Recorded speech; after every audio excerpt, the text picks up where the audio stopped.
বাংলার 64 জেলা ভ্রমণ করি, কিন্তু কোথাও 1 টাকা দিয়েও থাকি না। আপনারা দেখতে পাচ্ছেন এই যে আমার ব্যাট। তো রক্তপ্রাস থাকে কোথায় আপনারা দেখছেন, এটা হলো মসজিদ। আজকে আমি ছিলাম মসজিদের বারিন্দায়। তো বিষয়টা হলো যে আমার বই পড়ার আন্দোলন করতে গিয়ে এতটাই আমি রিস্ক নিয়েছি যে আমাকে কোনোদিন থাকতে হচ্ছে কারো বাড়িতে, কারো দোকানে, রাস্তার পাশে টঙ্গে, কারো বাদের হোটেলে, মসজিদের বারিন্দায়। তো এখন আছি মসজিদের বারিন্দায়। আপনারা জানেন রাত্রে যেখানেই থাকার জন্য, ঘুমানোর জন্য থাকতে চান না কেন, অন্তত 500 টাকা দরকার।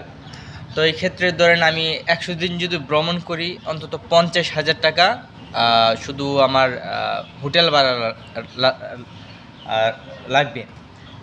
ওই জায়গায় আমি কষ্ট করে থাকছি কোনো দিন, এইভাবে আর কি দেখতে পাচ্ছেন। তো বিষয়টা হলো যে এভাবে থাকতে গেলে আপনাকে পরিশ্রম, মানে আমাকে অনেক ওটার মূল্য দিতে হচ্ছে। ধরেন আজকে অনেক মশা ছিল, আমাকে কয়েল জ্বালিয়ে ঘুমাতে হয়েছে, ভালো ঘুম হয় নাই।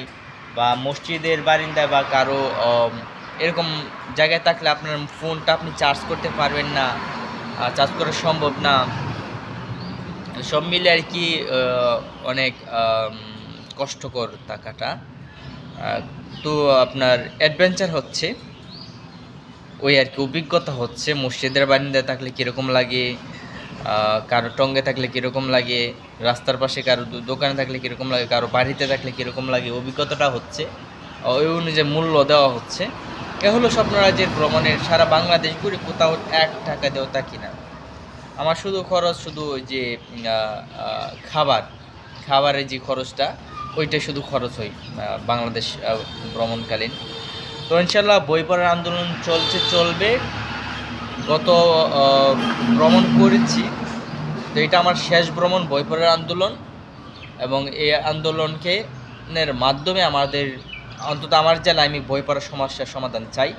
ওইটা আমার শেষ কথা।